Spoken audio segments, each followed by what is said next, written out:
तो स्टूडेंट्स, पिछली क्लास में हमने सॉल्यूशन का जो इंट्रोडक्शन वाला जो पार्ट था वो हमने कंप्लीट कर लिया था। अब इस सेशन के अंदर हम विलियन के जो प्रकार हैं हम उनके बारे में देखेंगे कि विलियन कितने प्रकार के होते हैं। तो हम यहाँ पे दो प्रकार के विलियन को स्टडी करेंगे, जिसमें पहला है आइडियल सॉल्यूशन और दूसरा है नॉन आइडियल सॉल्यूशन।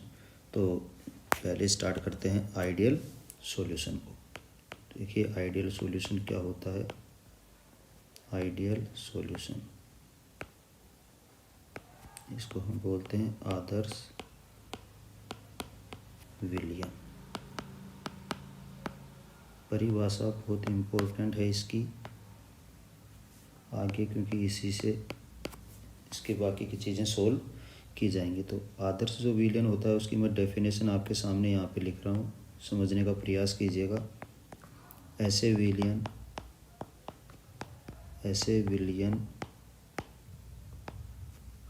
जिनमें विलेय, विलायक, इसको मैं एक बार ए बी लिख लेता हूँ, फिर अभी बताऊँगा इसका मतलब क्या है। विलेय विलायक के अणुओं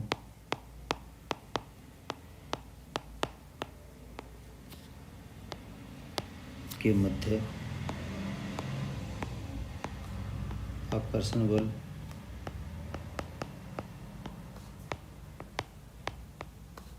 विलेय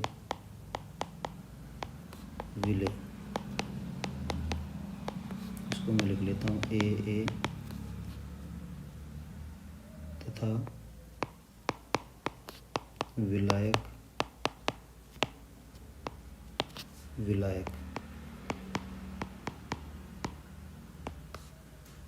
इसको मैं लिख लेता हूँ बी।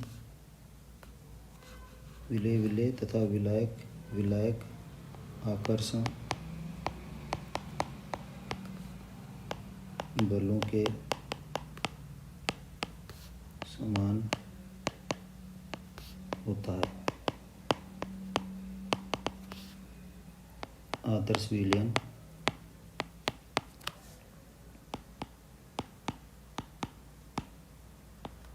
कहलाता है। आदर्श विलियन कहलाता है। अब देखिए इसके अंदर, अब इसको समझते हैं आराम से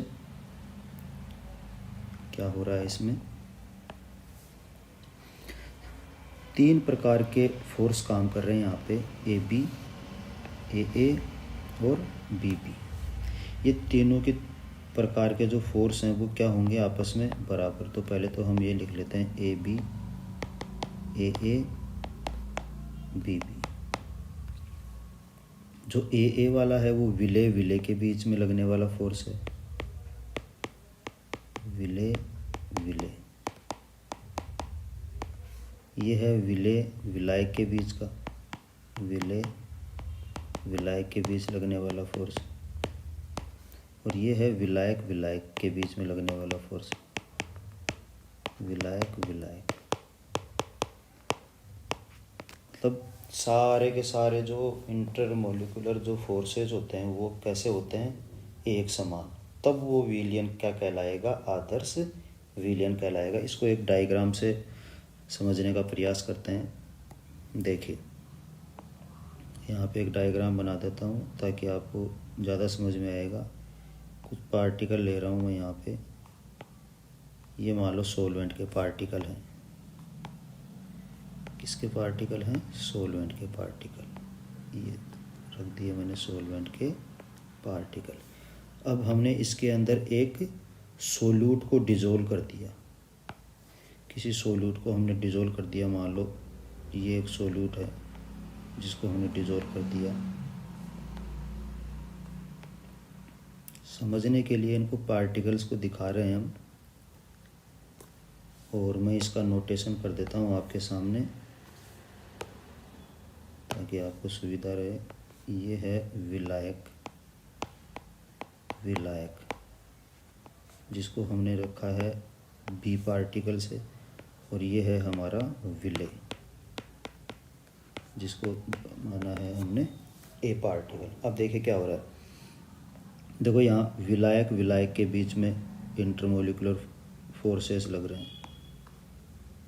दूसरा फोर्सेस कौन सा लग रहा है, ये वाला, किसके बीच में, विलय विलय के बीच में। अब एक फोर्स और काम कर रहा है यहाँ पे, ये वाला, ये किसके बीच में काम कर रहा है, विलय विलायक के बीच में। तो इसको तो मैं कर दूंगा बी बी, इसको मैं कर दूंगा ए ए, और इसको मैं मान लूँगा ना ए बी। तो ये सारे के सारे जो फोर्सेज हैं, ये फोर्सेज कैसे हो जाएंगे, बराबर। तो वो जो विलयन हमें मिलेगा वो मिलेगा आदर्श विलयन। तो ये तो हो गई स्टूडेंट्स इसकी डेफिनेशन। एक बार इसकी डेफिनेशन हम इंग्लिश के अंदर भी लिख लेते हैं ताकि इंग्लिश मीडियम के बच्चों के लिए भी थोड़ा सा सुविधाजनक हो जाए। तो मैं डेफिनेशन लिख रहा हूँ, समझने का प्रयास कीजिएगा। Solution in which cohesive forces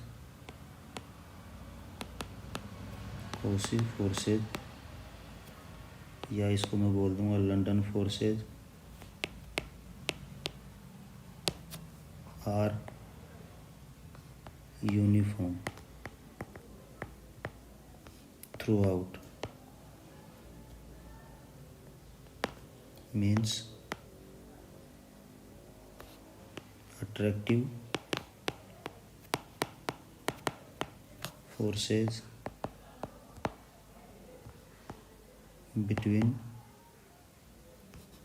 particles of solute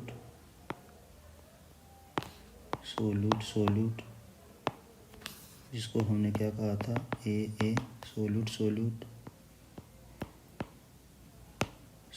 solvent, A B and solvent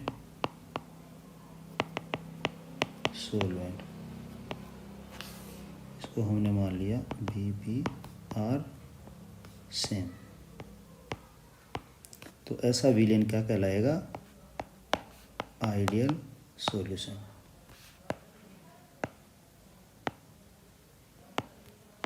ठीक है स्टूडेंट्स, ये डेफिनेशन हो गई आइडियल सॉल्यूशंस की। अब आगे देखिए आदर्श विलयन के गुणधर्म। आदर्श विलयन के गुणधर्म, characteristics of ideal solution. Characteristics of ideal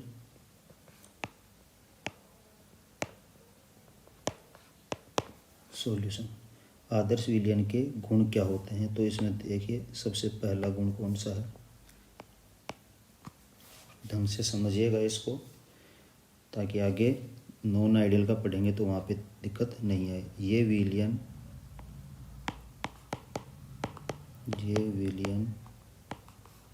सभी सांद्रताओं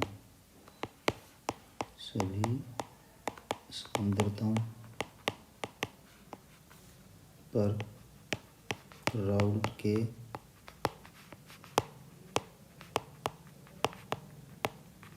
नियम की पालना करते हैं।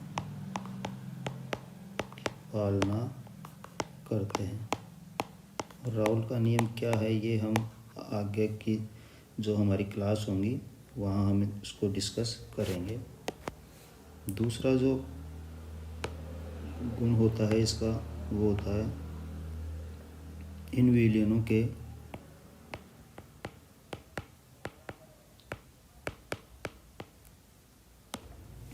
दूसरा जो गुण है वो क्या है इनका, इन विलयनों के निर्माण में एंथैल्पी में परिवर्तन का मान शून्य होता है। अर्थात इन विलयनों के निर्माण में न तो ऊष्मा का अवशोषण होता है और न ही उत्सर्जन होता है। तो इनके लिए जो डेल्टा एच मिक्सिंग का जो मान होगा वो क्या होगा, डेल्टा एच मिक्स, शॉर्ट में लिख देते हैं, इसका मान क्या होगा, 0।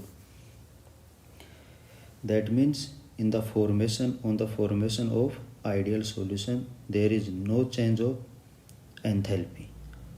तो इसकी जो वैल्यू आएगी वो आ जाएगी 0। तीसरा जो करैक्टर है इन विलयनों के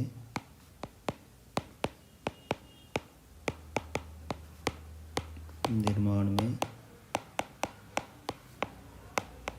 आयतन परिवर्तन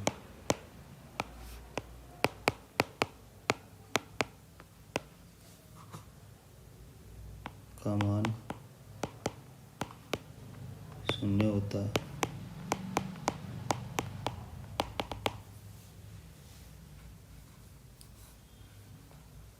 इसका मतलब क्या है, डेल्टा वी मिक्सिंग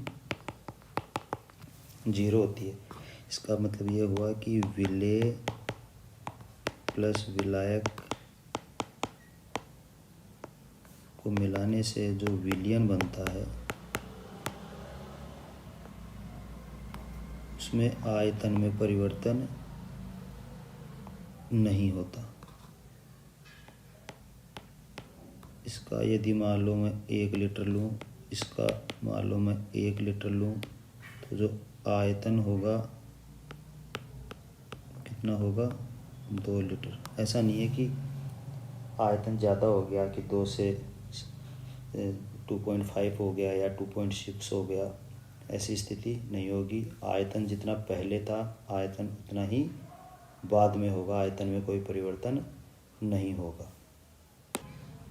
अब देखिए ये ऐसा होता क्यों है, ये क्यों नहीं आता चेंज इनके अंदर। इसका कारण क्या है, वही बॉन्ड जो इनके हैं, जो आकर्षण बल इनके बीच में है, जिसके बारे में हमने अभी डिस्कस किया था। A B B A B, ये सारे के सारे क्या होते हैं, सेम। इस वजह से इन न तो एंथैल्पी में परिवर्तन आता है और न ही आयतन में कोई परिवर्तन आता है। आगे देखिए, इस प्रकार के विलयनों में विलेय तथा विलायक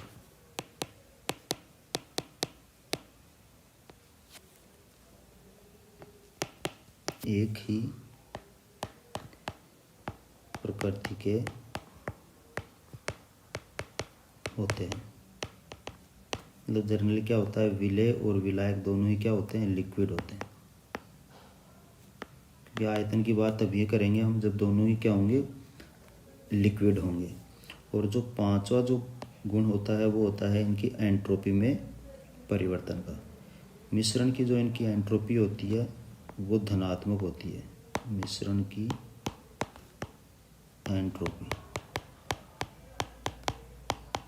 entropy of mixing, delta S वो होती है धनात्मक। आपको पता है कि जब पार्टिकल्स की जब संख्या बढ़ेगी तो सीधी सी बात है एंट्रोपी के मान में वृद्धि होगी।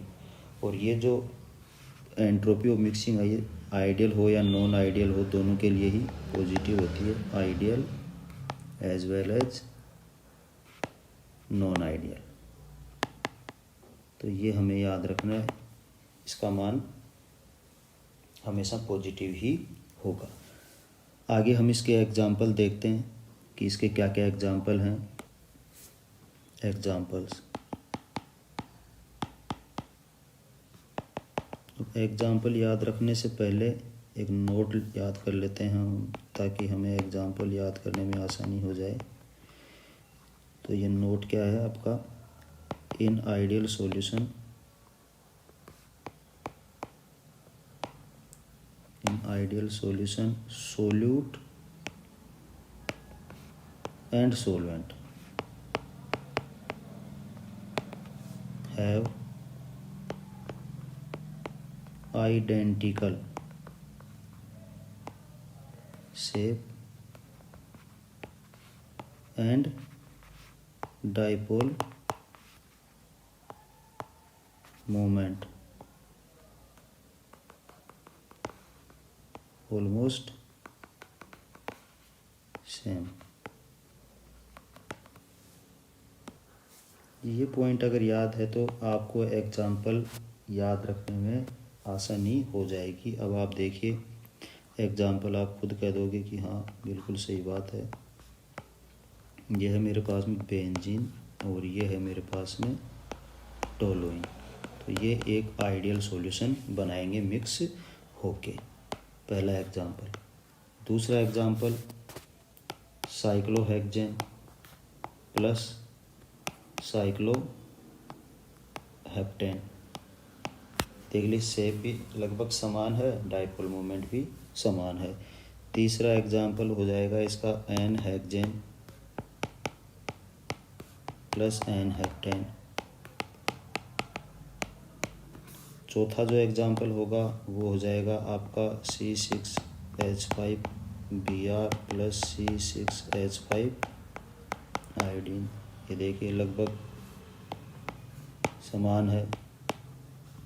पांचवा carbon tetrachloride plus silicon tetrachloride. Carbon और सिलिकॉन सेम ही ग्रुप के हैं, तो डाइपोल मोमेंट आपको पता ही है इनका क्या होता है। और एक एग्जाम्पल हो जाएगा ethyl bromide plus ethyl iodide. इनका डाइपोल मोमेंट भी ऑलमोस्ट सेम है, शेप भी ऑलमोस्ट सेम है। इसका इन दोनों का तो डाइपोल मोमेंट 0 होता है, आपको पता ही है। ठीक है, तो ये एग्जाम्पल हैं आइडियल सॉल्यूशन के। होप आप लोगों को समझ में आया होगा। नेक्स्ट क्लास में हम राउल्स लॉ को डिस्कस करेंगे और नॉन आइडियल सॉल्यूशन के बारे में भी देखेंगे। नॉन आइडियल सॉल्यूशन क्या होते हैं। Thank you.